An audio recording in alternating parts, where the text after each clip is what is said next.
உழவர் உலகம். இயற்கையோடு இணைவோம். இயற்கை உழவர்கள் பங்கேற்கும் சிறப்பு தொடரில் இன்று நாட்டு காய்கறி விதை சேகரிப்பாளர் புதுக்கோட்டை மாவட்டம் கற்பகத்தரு சாலை அருண் அவர்களுடன் ஓர் சந்திப்பு. உடன் உரையாடுகிறார் ஆர் வெங்கடேஸ்வரன் அவர்கள். வணக்கம் நேயர்களே, இயற்கையோடு இணைவோம் தொடரில் இன்று ஒரு வித்தியாசமான இளைஞரை சந்திக்க இருக்கின்றோம். உங்களுடைய கவனத்தை வானொலி பெட்டியோட வைத்துக் கொள்ளுங்கள். ஏன்னா வானொலி அப்படின்றது ஏதோ ஒரு வேலை செஞ்சுக்கிட்டே கேட்கக்கூடிய நிலையில தான் இருப்போம். ஆனா அருண் கொஞ்சம் வித்தியாசமானவர். அவரோட மெயில் ஐடியே பாத்தீங்கன்னா த இந்தியன் டிராவலர் அப்படின்னு தான் வச்சிருக்கிறாரு. நிறைய வித்தியாசமான செய்திகளோட இருக்கிறாரு. அவர் வாயால் அது கேட்போமே. வணக்கம் அருண். வணக்கங்க ஐயா. உங்களை பத்தி ஒரு அறிமுகம் நேயர்களுக்கு சொல்லுங்களேன். என் பேரு சாலை அருண். நான் முசிறிக்கு பக்கத்துல மங்களம்னு ஒரு கிராமத்துல வளர்ந்தேன். சின்ன வயசுல அம்மா இருந்ததுனால தாத்தா பாட்டி வீட்டுல வளர்ந்தேன். தாத்தா பாட்டி வீட்டுல இருக்கும்போது எப்பவுமே பேரன் மேல செல்லமா இருப்பாங்க. அதனால சின்ன வயசுல வேலை சொல்ல மாட்டாங்க, விவசாய வேலை. அதுக்கப்புறம் வளர வளர அவங்க வேலை செய்யக்கூடாதுன்னு சொன்னாங்க பாருங்க. அதனாலயே எனக்கு விவசாயம் மேல ஆர்வம் வந்தது. அதுக்கப்புறம் 2012 முடிச்சு ஒரு 2 வருஷம் BA யோகா படிச்சுட்டு இருந்தேன். அப்போ நம்மால் ஒரு பயிற்சி போகிறதுக்கான ஒரு ஆர்வம் வந்தது. 5 நாள் பயிற்சி போனேன். 45 பேர் போனோம். அதுல என்னைய தேர்ந்தெடுத்து நம்மாழ்வார் ஒரு சின்ன ப்ராஜெக்ட் கையில கொடுத்து இதை நீங்க பண்ணுங்கன்னு நபார்ட் பேங்கோட உதவி மூலியமா ஒரு 5000 ரூபாய் டொனேஷன் கொடுத்து அனுப்பிவிட்டாரு. அந்த ப்ராஜெக்ட வீட்டுல போய் செஞ்சேன். என்ன ப்ராஜெக்ட்டுங்க அது? நிரந்தர வேளாண்மை. அதாவது மானாவாரியா நிரந்தர வேளாண்மை எப்படி பண்றது, உழவு ஓட்டாம விவசாயம் பண்றது போய் பண்ணினேன். 2 நாள் வெளியில போயிட்டு வர்றதுக்குள்ள உழவு ஓட்டி வச்சுட்டாங்க வீட்டுல. அதை கெடுத்துட்டாங்க. அதுக்கப்புறம் தான் அந்த ஒரு வேகத்துல வீட்டுல இருந்து வெளியில சரி நம்ம விதைகளை தேடுவோம் அப்படின்னு சொல்லி. நிரந்தர வேளாண்மைனா என்ன, நிலத்தை விடக்கூடாதா? ஃபர்ஸ்ட் டைம் உழுதா போதும். அதுக்கப்புறம் ஒரு பெட்டு மாதிரி அமைச்சிடணும். மேட்டுப்பாத்தி முறையில அமைச்சிட்டு விதைக்கிற இடத்துல நடக்கிற இடத்துல விதைக்காதன்னு நம்மாழ்வார் சொல்லுவாரு. அப்போ நம்ம விதைக்கிறதுக்குன்னு தனியா பெட்டு இருக்கும், மேட்டு பள்ளத்துல நம்ம நடந்துக்குவோம். இது நெல் சாகுபடியிலும் சாத்தியமா? நெல் சாகுபடியில சாத்தியம் இல்ல. காய்கறி பயிர் மற்ற எல்லா விஷயங்களும் இதுல பண்ணிக்கலாம். சரி, நிரந்தர வேளாண்மையில ஒரு தடை வந்தோன்னே நீங்க வெளியில கிளம்புறீங்க வீட்டை விட்டு வெளியில வந்ததுக்கு அப்புறம் அப்படியே சைடுல படிப்பும் போயிட்டு இருந்தது. அக்குபஞ்சர், யோகா, டான் தெரப்பி, இந்த மாதிரி. அது என்ன தெரப்பிங்க? டான் தெரப்பி, தண்டுவட சிகிச்சைன்னு சொல்லுவாங்க. இது இந்த உலகத்துக்கு 40 வருஷம் தான் ஆகுது. அதுல இந்தியாவுக்கு கொண்டு வந்தவர் சுபாஷ் மணிங்கிறவரு. தண்டுவடம் சார்ந்த எந்த ப்ராப்ளமா இருந்தாலும் இந்த தெரப்பி மூலியமா குணப்படுத்துறாங்க. ரொம்ப ஈஸியா ரிலீஃப் கிடைக்குது. இன்னும் சொல்ல போனா இந்த டான் தெரப்பி வச்சுட்டு தான் இந்தியா முழுக்க பைக்ல சுத்திட்டு பேக் பெயின் இல்லாம சேர்ந்தேன். ஓஹோ, சரிங்க. இதெல்லாம் நடுவுல வேளாண்மையோட சேர்ந்து இந்த மாதிரி யோகா, அக்குபஞ்சர், டான் தெரப்பி இதெல்லாம் போயிட்டு இருக்கு.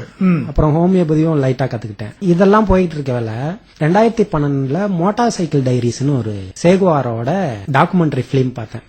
இந்த பிலிம் பார்த்தோன்னே எனக்கு ஒரு ஆர்வம் வந்தது. அவரு லத்தீன் அமெரிக்கா முழுக்க சுத்தினாரு, நம்ம இந்தியா முழுக்க சுத்துவோம். ஒரு இருசக்கர வாகனத்தை எடுத்துட்டு ஃபர்ஸ்ட் நடந்து போலான்னு நினைச்சேன். இருக்க சரி சைக்கிள்ல போலான்னு நினைச்சேன். அப்புறம் உடம்போட நிலைமைய பார்த்துட்டு இன்னும் கொஞ்சம் வேகமா முடிச்சவனும் சரி பைக்ல போயிருவோன்ட்டு ஒரு 200 பேர் உதவி பண்ணாங்க. ராயல் என்ஃபீல்டு புது வண்டி வாங்கி இந்திய பயணம் போனேன். 200 பேர். உங்களுக்கு எப்படி தொடர்பு கிடைக்குது, எப்படி இதெல்லாம் நடந்தது அதை சொல்லுங்க. ஏன்னா உங்ககிட்ட முதலீடுன்னு ஏதாவது பணம் வச்சிருந்தீங்களா? இந்திய பயணம் போறதுக்கு பிளானுக்கு முன்னாடி தமிழ்நாடு பயணம் ஒரு 5 வருஷம் போனேன். எந்த ஆண்டுங்க அதெல்லாம்? 2016-17 இந்த டைம்ல கையில ஒரு 150 ரூபாய் இருந்தது. திருச்சி வர்றதுக்கான பெட்ரோல் செலவு இருந்தது. அப்ப நான் முடிவு பண்ணேன் தமிழ்நாடு முழுக்க போயிட்டு தான் நம்ம ரிட்டர்ன் வரணும். எதுக்கு போகணும் தமிழ்நாடு முழுக்க? நாட்டு காய்கறி விதை 50 வெரைட்டி கையில இருந்தது. இந்த 50 வெரைட்டி எடுத்துக்கிட்டு ஒரு விவசாயியோட தோட்டத்துக்கு போயிட்டு நான் வேலை செய்யறேன், பிளஸ் விதையும் கொடுக்கறேன், உங்ககிட்ட இருக்க விதைய கொடுங்க அப்படின்னு சொல்லிட்டு ஒரு 6 மாசம் அப்படி பயணம் பண்ணேன். நீங்க வச்சிருக்கிற விதை நல்ல விதை தான் அப்படின்றது எப்படி நீங்க உறுதியா சொல்ல முடியும்? ஏன்னா நீங்களே பயிர் பண்ணீங்கன்னா அது சொல்லலாம், நான் பண்ணங்க நல்லா இருக்குங்க நீங்க சொல்லலாம். நீங்க சொல்றத பாத்தீங்கன்னா நீங்க பயணம் பண்றதுல அதிக ஆர்வமா இருக்கிற மாதிரி தெரியுது. அப்ப நீங்களே அந்த விதையை உற்பத்தி பண்ணீங்களா இல்ல வெளியில வாங்கி குடுக்குறீங்களா, என்ன பண்ணீங்க? என்னன்னா விதைங்கிறது சும்மா குடுக்கறது வாங்கறதோட போறது இல்லைங்க. அதோட கதையை தெரிஞ்சுக்குவேன். இந்த விதை எங்க இருந்து வந்துச்சு, யார் மூலியமா வந்துச்சு, அவங்க சொல்லுவாங்க எங்க தாத்தன் பாட்டன் காலத்துல இருந்து எங்க கிட்ட தான் இருந்தது.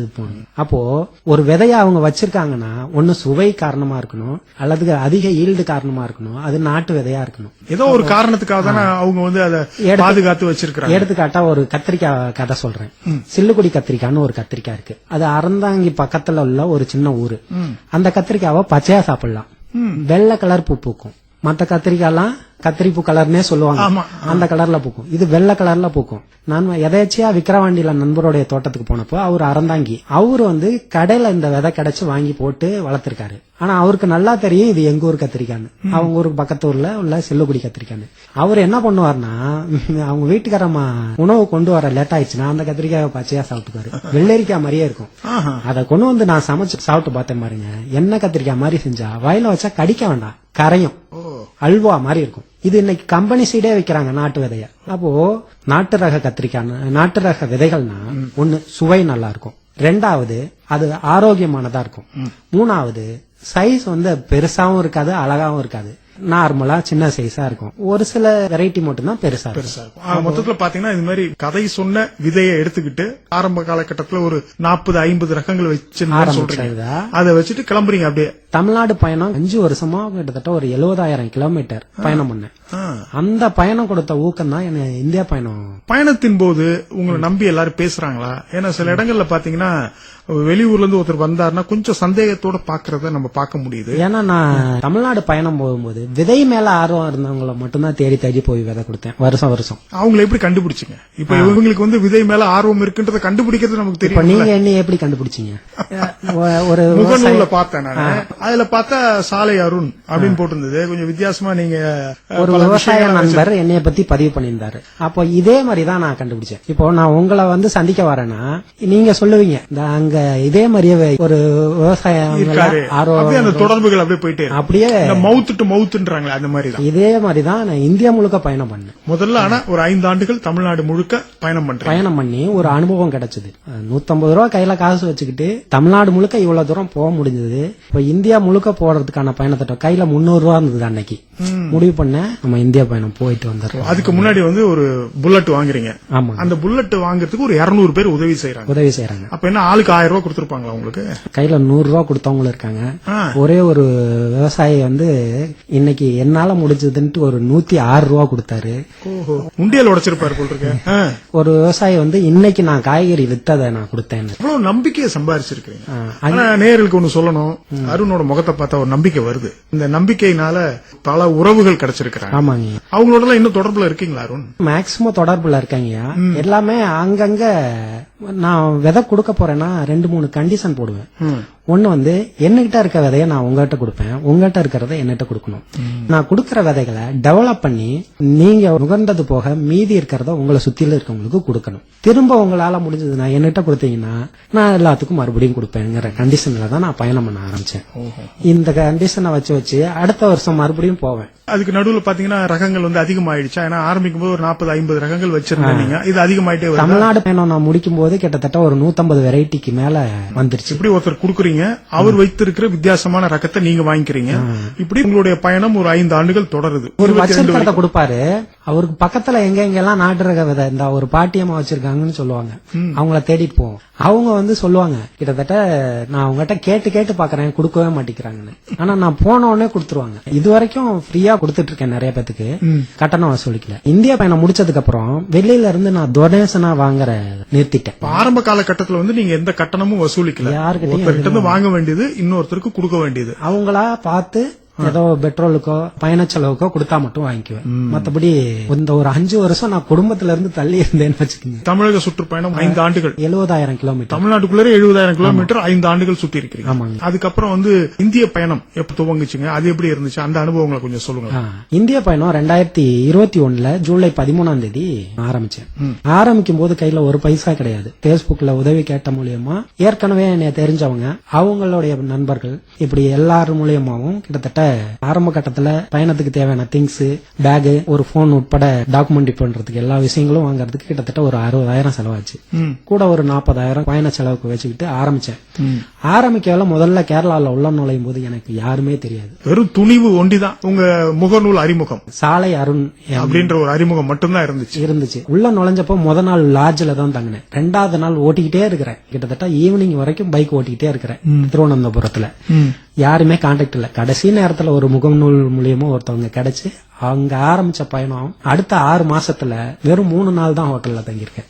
6 மாதம் தொடர்ந்து இந்தியா முழுக்க பயணம். தூங்கினது தமிழ்நாட்டுல 2021 ஜூலை மாதம் துவங்கி இங்கிருந்து நேரா திருவனந்தபுரம் போறீங்க. திருவனந்தபுரத்தை முடிச்சிட்டு அடுத்தது அப்படியே கேரளா முழுக்க கிட்டத்தட்ட 14 ஸ்டேட்டும் சுத்தணுங்க. 14 ஸ்டேட்ல கிட்டத்தட்ட கேரளால பயிர் வகைகள் ரொம்ப அதிகமா கிடைச்சது. கிழங்கு வகைகள் இந்த மாதிரி ஒவ்வொருத்தர நபரை சந்திக்க வாழையில ஒரே ஒருத்தர் 250 ரகம் வச்சிருக்காரு. இன்னும் அவங்களோட தொடர்பு என்னலாம் வச்சிருக்கீங்க? அவங்களோட தொடர்புல இருக்கு. ஆர்கானிக் ஃபார்மிங் சார்ந்த எல்லா நிகழ்ச்சிக்கும் அவங்க வந்துட்டு இருக்காங்க. அப்போ மிளகால ஒரே ஒரு அக்கா 30 ரகம் வச்சிருக்காங்க. அப்படி பயிர்ல ஒரே ஒருத்தர் 100 ரகம் வச்சிருக்காரு. கேரளாவில் சாப்பிடக்கூடிய பயிர் வகையில ஒரே ஒருத்தர் 100 வச்சிருக்காங்க. எவ்வளவு நாள் ஆச்சுங்க கேரளாலே தங்கிட்டீங்களே? கேரளாவில ஒரு 35 நாள். அதிகமா சுத்தினது கேரளாவில ரொம்ப மீடியாவும் ரொம்ப சப்போர்ட் பண்ணாங்க எல்லா வகையிலுமே. அவங்க மூலியமா தகவல். மொழி பிரச்சனை ஒண்ணும் வரது இல்லையா? இல்லைங்க. முதல்ல ஒரு இடத்துல போயிருந்தேன்னா ஒரு 2-3 நாள்ல அவங்க பேசுற மொழி புரிஞ்சுக்கிற அளவுக்கு தகவல் தெரிஞ்சுப்பீங்க. ஏன்னா கேரளா கூட பரவாயில்ல, மலையாளம் பேசினா ஓரளவு நம்ம புரிஞ்சுக்கலாம். நம்ம பேசுற தமிழ் அவங்க எனக்கு தெரிஞ்ச அரகுற இங்கிலீஷ் ஏதோ தட்டுவாசிஸ் இல்லாம ஒரு இங்கிலீஷ் பேசுவேன், அவங்க புரிஞ்சுக்குவாங்க. சரிங்க. அடுத்தது எங்க போனீங்க? கர்நாடகால ரொம்ப குறைஞ்ச நாள் தான், ஒரு 10 நாள் அந்த அளவுக்கு கிராஸ் ஆயிட்டேன். அடுத்து ஆந்திரா, தெலுங்கானா, ஒடிசா, ஜார்க்கண்ட், வெஸ்ட் பெங்கால், பீகார் முடிச்சுட்டு யூபி, அடுத்து உத்தரகண்ட், ஹரியானா, அப்படியே ராஜஸ்தான் முடிச்சுட்டு அப்படியே குஜராத் வந்து ரிட்டர்ன் அப்படியே மகாராஷ்டிராவிலேயே உள்ள வந்தாச்சு. பக்கத்து தெருவுக்கு போயிட்டு வர மாதிரி வரிசையா ஒவ்வொரு மாநிலமா சொல்லிட்டு இருக்கிறீங்க. இதெல்லாம் என்னோட 6 மாசம் வாழ்க்கையா சொல்லிட்டு இருக்கேன், அதனால உங்களுக்கு ஈஸியா இருக்கு. ஆனா உங்களுக்கு முக்கியமா நீங்க கவனித்த விஷயம் வந்து நாட்டு காய்கறி விதைகள் தான். ஆமா இல்லைங்களா? ஆமா. மற்றது இப்ப நீங்க வாழை பத்தி கூட ஒருத்தர் வச்சிருக்கிறாருன்னு சொல்றீங்க. ஆமா. ஆனா உங்களுடைய கவனம், உங்களுடைய ஆர்வம் எல்லாமே இந்த நாட்டு காய்கறி விதைகள். அதாவது நெல்லுல ஆல்ரெடி நிறைய பேர் பண்ண ஆரம்பிச்சாங்க. நம்மாழ்வார் சொல்லுவாருங்க, 2000 வருடங்களுக்கு முன்னாடி 2000 வகையான உணவுப் பொருளை ஒரு வருடத்துல ஒரு குடும்பம் நுகர்ந்துகிட்டு இருந்தது. ஆனா இன்னைக்கு வெறும் 20 வெரைட்டிய அதிகபட்ச நுகர்வா எடுத்துக்கிறாங்க கிராமத்துல உள்ளவங்க. நகரத்துல உள்ளவங்க வெறும் 5 தான் அதிகபட்ச நுகர்வா எடுத்துக்கிறாங்க. 1 அரிசி, கோதுமை, தக்காளி, வெங்காயம், கத்திரிக்காய். தக்காளி வெங்காயம் இல்லைன்னா நிறைய பேர் சமைக்க கூட தெரியாது. கொஞ்சம் உருளைக்கிழங்கு, இதத்தான் அதிகபட்ச நுகர்வா எடுத்துக்கிறாங்க. மத்ததெல்லாம் கொஞ்சம் கொஞ்சம் தான். அப்போ டைவர்சிட்டி குறைஞ்சது. இந்த டைவர்சிட்டி இல்லாதது எதை பாதிக்குதுன்னா உயிர் சூழலை பாதிக்குது. 5 சென்ட் தோட்டம் இதுக்கு முன்னாடி போட்டிருந்தேன், இப்ப இல்ல. 5 சென்ட் தோட்டத்துல 350 வெரைட்டி பண்ணிருந்தேன். 50 வகையான பூச்சி என் தோட்டத்துல இருக்கும், 5 வகையான பறவைகள் உள்ள வந்து போகும், 5 வகையான விலங்குகள் வந்து போகும். அது இல்லாம 5 வகையான பட்டாம்பூச்சி 24 மணி நேரமும் இருக்கும். நைட்ல வரக்கூடிய பட்டாம்பூச்சி இருக்கும், பகல்ல வரக்கூடிய பட்டாம்பூச்சி இருக்கும், ஈவினிங்ல ஒரு பட்டாம்பூச்சி இருக்கும். இப்படி அந்த டைவர்சிட்டியா அந்த இடத்துல பார்த்தேன். டெய்லியும் 4 மைல் உள்ள மேய்ஞ்சிட்டு போகும். பூனை வரும், பெருச்சாளி வரும், கீரிப்பிள்ளை வரும், எல்லாமே வரும். அப்போ இந்த டைவர்சிட்டி குறைஞ்சதுக்கு காரணம் நம்ம நுகர்வு குறைஞ்சது. ஆனா இப்ப நிறைய இது மாதிரி பண்பட்ட ஒரு பலதரப்பட்ட நுகர்வு இருக்கிறதுனால என்ன மாதிரியான அனுகூலம் இருக்கும்னு நினைக்கிறீங்க? ஆரோக்கியம். பல்லுயிர் பெருக்கம் ஒண்ணு, அது நீ ஆரம்பத்தில் பல்லுயிர் பெருக்கம். இன்னொன்னு ஆரோக்கியம். மனித ஆரோக்கியங்கிறது இன்னைக்கு நிறைய பேர் ஹாஸ்பிட்டல் செலவு நிறைய பண்றாங்க. நாம ஆரோக்கியமாவும் நம்மளுடைய சந்ததிகள் நல்லாவும் இருக்கணும்னா இந்த ஆரோக்கியமான நாட்டு ரக காய்கறி விதைகளையும், ஏன்னா நம்ம நுகர்றது அரிசி பருப்பை தவிர மற்றதெல்லாம் காய்கறி கீரைகள் தான். அது இப்ப மருத்துவர்கள் சொல்ல ஆரம்பிச்சுட்டாங்க, உங்க தட்டை திருப்பி வைங்க, காய்கறி அதிகமா இருக்கணும், அரிசி சோறு கம்மியா இருக்கணும் அப்படின்னு சொல்ல ஆரம்பிக்கிறாங்க. அப்போ இந்த மாதிரி நாட்டு காய்கறியை தேடி போறது நல்லதுதான்.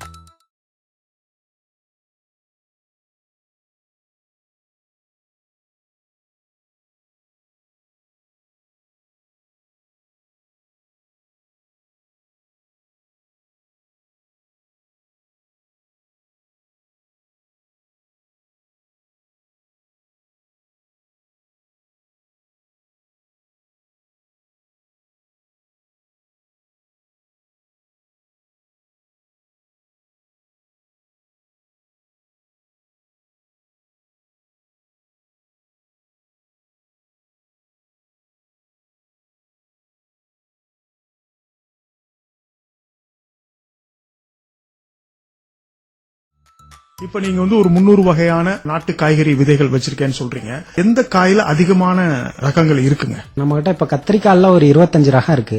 பொய்யூர் கத்திரி இருக்கா? பொய்யூர் கத்திரி நம்ம கிட்ட இப்போ இல்லைங்க.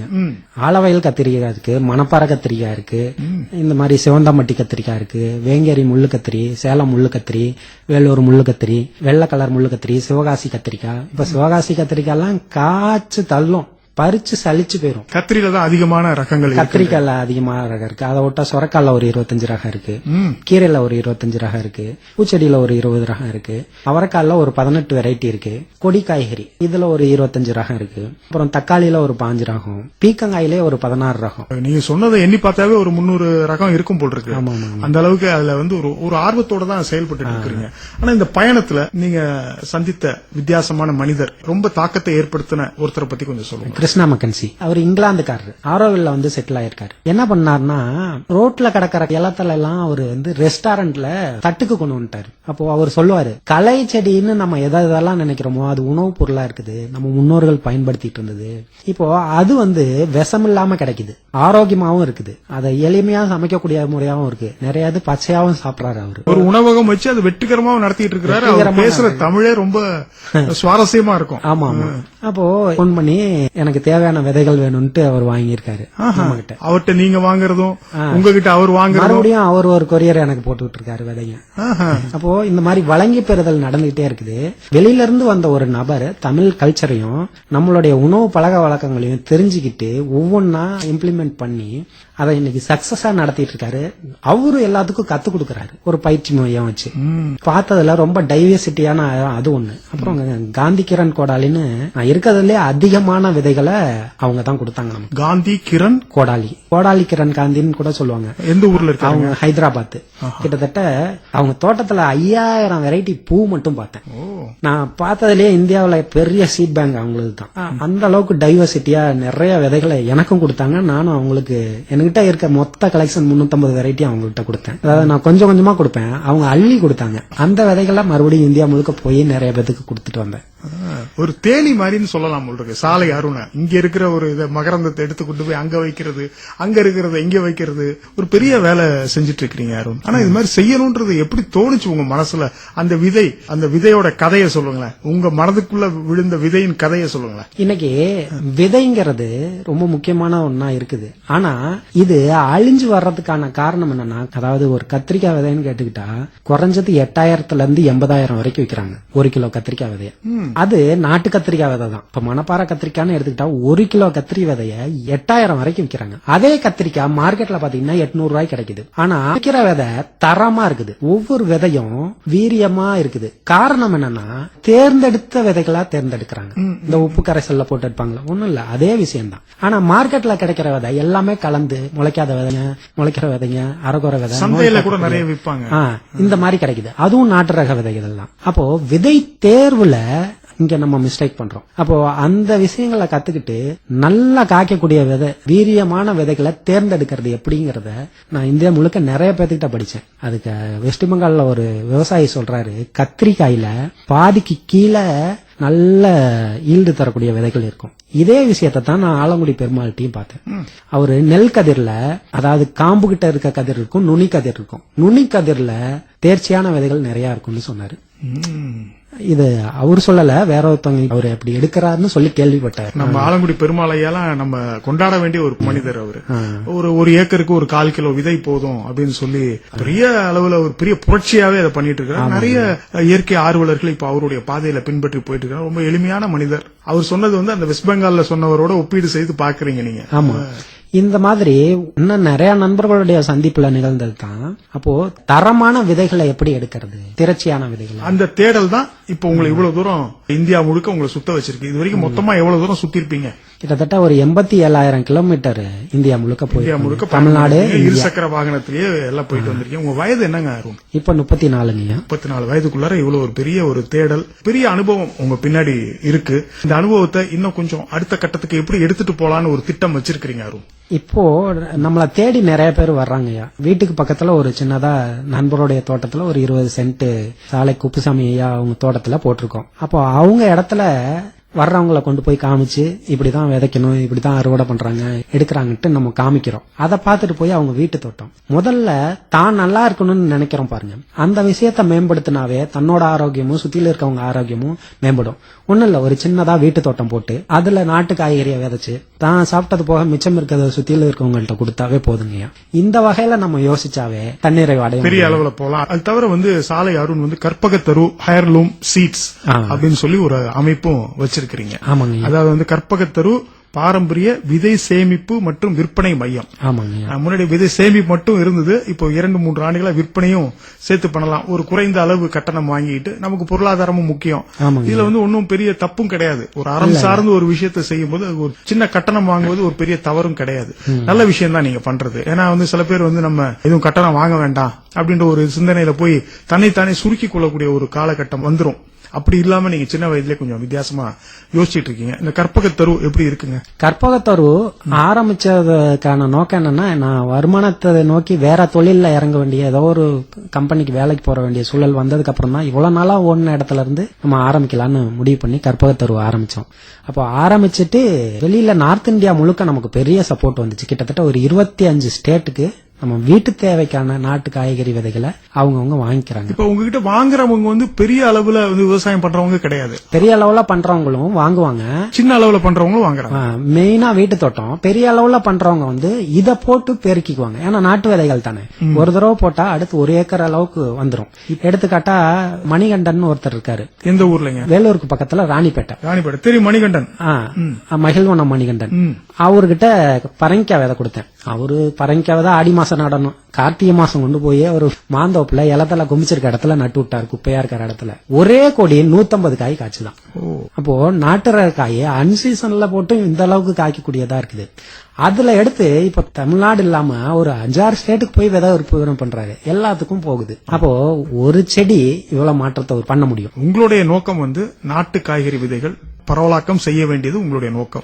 நோக்கங்கிறது மக்களுடைய ஆரோக்கியமும் எல்லாரும் சந்தோஷமா இருக்கணுங்கிறத நோக்கம் தாங்க. அது இந்த நாட்டு காய்கறி விதைகள் மூலியமா சாத்தியமாகுது. இப்ப ஒரு 25 மாநிலங்களுக்கு உங்களுடைய விதைகள் போயிட்டு இருக்கு. வெளிநாடுகள் ஏதாவது தேவை? இந்தியாவில் இருக்கிறவங்க அங்க வெளிநாடு போய் அவங்களும் வீட்டு தோட்டம் போடணும்னு நினைக்கிறவங்க இந்தியா வரவெல்லாம் அவங்க வாங்கிட்டு போறாங்க. கிட்டத்தட்ட ஒரு 10 நாட்டுகளுக்கு அவங்க எடுத்துட்டு போயிட்டு இருக்காங்க. அதிகமான தேவை எதுக்கு இருக்குங்க? அதுவும் கத்திரிக்காய் தானா, நாட்டு காய்கறி விதைகள்ல இல்ல வேற ஏதாவது? அவங்களுக்கு அது விருப்பம் சார்ந்தது. பொதுவாக எப்படி இருக்குங்க? பொதுவா எல்லாமே விருப்பம் சார்ந்ததா இருக்கு. இதுதான் சொல்ல முடியாது. எல்லாத்துலயும் பரவாயில்ல, அவங்கவுங்க விருப்பம். கீரைகள்ல நிறைய விரும்புறாங்க, கத்திரிக்காவும் நிறைய விரும்புறாங்க, சுரக்காய், பீக்கங்காய், இப்படி அவங்க விருப்பம் சார்ந்ததா இருக்குது. ஏன்னா பொதுவா நம்ம காய்கறி விவசாயிகளை சந்திக்கும் போது அவங்க சொல்ற விஷயம் என்ன அப்படின்னா, கொஞ்சம் விளைச்சல் குறைவா இருக்கும்.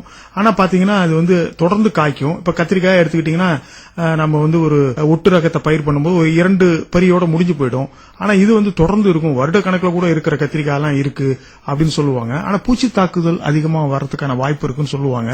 இது சாகுபடி முறையில உங்களுடைய அனுபவம் என்ன, சுருக்கமா சொல்லுங்களேன். இந்த விஷயத்துல விதையை தேர்ந்தெடுக்கிறதுல நம்ம பண்ற தப்பு தாங்க. நல்ல திடமான விதையும் நல்லா தயார்பட்ட நிலத்துல எந்த வித பூச்சி தாக்குதலும் இருக்காது, வாய்ப்பே இல்ல. அப்போ தரமான விதைகளை நம்ம விதைக்கணும். 2வது, இப்போ விதையிலேயே 2-3 விஷயங்கள் இருக்கு. ஒன்னு உயர் விளைச்சல் தரக்கூடிய விதைகள், இன்னொன்னு நோய் தாக்குதல் கம்மியான விளைச்சல் தரக்கூடிய விதைகள், இன்னொன்னு நோடுன்னு சொல்லுவாங்க, அது முளைக்காது. அப்போ இந்த மாதிரி 3 ரகமான விதைகளும் கலந்துதான் இருக்கும். இதுல உயர் விளைச்சல் தரக்கூடிய விதைகளை எப்படி எடுக்கிறதுன்னு கவர்மெண்ட்லயே சொல்லி கொடுக்கறாங்க. இந்த உப்பு கரைசல், முட்டை மோதக்கூடிய உப்பு கரைசலை போட்டு அதுல போட்டு எடுத்தா கீழே இருக்கிற விதையெல்லாம் நல்ல விதைன்னு சொல்லுவாங்க, மேல எடுத்துடணும். ஆனா இந்த மாதிரி கம்பெனிக்காரங்க ப்ராசஸ் பண்ணி கொடுக்கறதுனால அவங்க போடுற விதை எல்லாமே ஒரே மாதிரியே முளைக்குது, ஒரே மாதிரியே காய்க்குது, இந்த மாதிரி வருது. நீங்க இது மாதிரி ஏதாவது செஞ்சு கொடுக்குறீங்களா? எப்படிங்க ஒரு இப்போ பக்குவப்படுத்தி கொடுக்க? நான் ஒரு தக்காளி எடுக்கிறேன்னா அந்த தக்காளிலேயே எல்லாமே ஒரே சைஸா. போன வருஷம் ஒருத்தர் நண்பர்கிட்ட ஒரு 35 கிலோ வாங்கினேன். கிட்டத்தட்ட 5 கிலோ வேஸ்ட் பழம், சின்ன பழம் ஆகி போச்சு. 10 கிலோ அன்சைஸ் பழம். அடுத்து மீதி 20 கிலோல அதுலயே 2ஆ பிரிச்சேன். ஒரே மாதிரியா இருக்கக்கூடிய சைஸா எடுத்து அதுல அந்த தக்காளியில பாதிக்கு கீழே வெட்டி அந்த பாதிக்கு கீழே மட்டும் விதை எடுத்திருக்கேன்.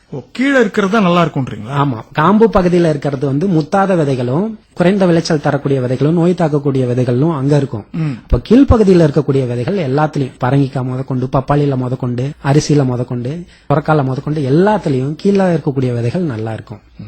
இப்போ இந்த மாதிரியான இதுல இப்படி இருக்கும். ஒரு சில இது வந்து நமக்கு டைரக்டா வெளியில இருந்து எடுத்து கொடுக்கறவங்க அப்படி கொடுக்க மாட்டாங்க. அப்போ நான் வந்து 2-3 முறையில ஃபில்டர் பண்ணுவேன். ஒன்னு புடைக்கிற முறையில, இன்னொன்னு தண்ணியில போட்டு எடுக்கிறதுல. இந்த மாதிரி 2-3 முறையில ஃபில்டர் பண்ணி நல்ல விதைகளா தேர்ந்தெடுத்து நம்ம கொடுத்துட்டு இருக்கோம். ஒரு சில இது வந்து இது வந்து ஃபில்டர் பண்ண தேவையில்ல, நல்லாவே முளைக்கணும், அப்படியே கொடுத்துருவோம். அப்போ இந்த மாதிரி விதை தேர்வுலயும் நிலத்தை பண்படுத்துறதுலயும் நம்ம காலத்தை செலவு பண்ணி டைவர்சிட்டியா ஃபார்ம் பண்ணோம்னா நமக்கு நோய் தாக்குதலும் இருக்காது. ரெண்டாவது, இப்போ 100 வெரைட்டி இருக்கிற இடத்துல ஒரு 5 செடியை வந்து பூச்சி அரிக்குதா, பூச்சி சாப்பிடுது, மயில் சாப்பிடுது, இப்படி மீதி 85 கிடைக்குது இல்ல. போன போது அது பொருளாதார சேத நிலைன்னு சொல்றாங்களே, அதை பாத்துக்க வேண்டியதான். ஆனா போட்டிருக்கிறது ஒரே பயிர்னா மொத்தமா காலி பண்ணுது. பாதிப்பு அதிகம். புயல் வந்தாலும் காலி பண்ணுது, மழை வந்தாலும் காலி பண்ணுது, வெயில் வந்தாலும் காலி அடிக்குது, காத்து அடிச்சாலும் காலி ஆகுது. இப்படி எல்லா வகையிலயும் பாதிப்பு உள்ளாகுது. ஆனா டைவர்சிட்டியா நிறைய கலந்து பண்ணும்போது இந்த தொந்தரவு இல்லாம இருக்குது. ரொம்ப மகிழ்ச்சி. இன்னும் நிறைய பேசணும் போல இருக்கு சாலை அருண் கிட்ட. நம்ம நேயர்களுக்கும் அது மாதிரியான ஒரு எண்ணம் இருக்கும். உங்களுடைய கைபேசி என்ன உங்களுக்கு கொடுப்போம், தேவைப்படுறவங்க உங்களை தொடர்பு கொண்டு பேசட்டும். நிறைய விதைகள்லாம் வேற கிட்டத்தட்ட ஒரு 300 வகையான நாட்டு காய்கறி விதையெல்லாம் வேற வச்சிருக்கீங்க. நிறைய அனுபவம் உங்களுக்கு இருக்கு. இந்தியா முழுக்க பயணம் செய்த ஒரு 87,000 கிலோமீட்டரா அது பயணம் செய்த ஒரு அனுபவமும் உங்களுக்கு இருக்கு. அதனால உங்க எண்ணை குறித்து கொண்டு அவங்க உங்களை தொடர்பு கொள்ளட்டும். ஏதாவது நேரம் இருக்கா? இந்த நேரத்தில் எனக்கு தொடர்பு கொண்டா நல்லது. வாட்ஸ்அப் பண்ணாங்களே, எந்த வாட்ஸ்அப் தான் நல்லது. ஏன்னா சாலை அருண் அப்படின்னாவே நிறைய பேருக்கு புரிஞ்சிருக்கும். அவர் மெய்வழி சாலை அங்கதான் இருக்கிறாரு. அந்த கோட்பாடுல பற்று உள்ளவராக இருக்கிறார். முசிறிக்காரராக இருந்தாலும் புதுக்கோட்டை மாவட்டத்தில் இருக்கக்கூடிய மெய்வழி சாலையில அங்கேயே தங்கி இருந்து மெய்வழி சாலை கோட்பாடு படி நடந்துகிட்டு இருக்கிறாரு. நேயர்களுக்கு ஒன்று சொல்லணும், கொஞ்சம் பொறாமப்படலாம். அவங்க மெய்வழி சாலை பத்தி பல தகவல்களை வந்து நிகழ்ச்சியின் ஒளிப்பதிவுக்கு முன்னாடி என்னோட பகிர்ந்துகிட்டாரு. அதை பத்தி கூட அருண் கிட்ட கேட்கலாம். நீங்க குறித்துக் கொள்ளுங்கள் நேயர்களே. சாலை அருண் அவங்களுடைய கைபேசி எண் 93 61 91 11 71. மீண்டும் ஒரு முறை சாலை அருண் அவங்களுடைய கைபேசி எண் 93 61 91 11 71. சாலை அருண் அப்படின்னு முகநூல்ல தட்டச்சு செய்து பார்த்தாலும் அவரை பற்றி பல செய்திகள் இருக்கு. ரொம்ப நன்றி அருண். மகிழ்ச்சிங்க. நிலையத்திற்கு வந்திருந்து உங்களுடைய அனுபவங்களை எங்களோட பகிர்ந்துகிட்டதுக்கு. 34 வயதுல இவ்வளவு பெரிய அனுபவம் உங்களுக்கு பின்னாடி இருக்கு. இன்னும் நீங்க நிறைய சாதிக்கணும். இந்த விவசாயிகளுக்கு உங்களுடைய அனுபவங்களை பகிர்ந்து கொள்ள வேண்டும். நன்றி, வணக்கம். ரொம்ப நன்றிங்க.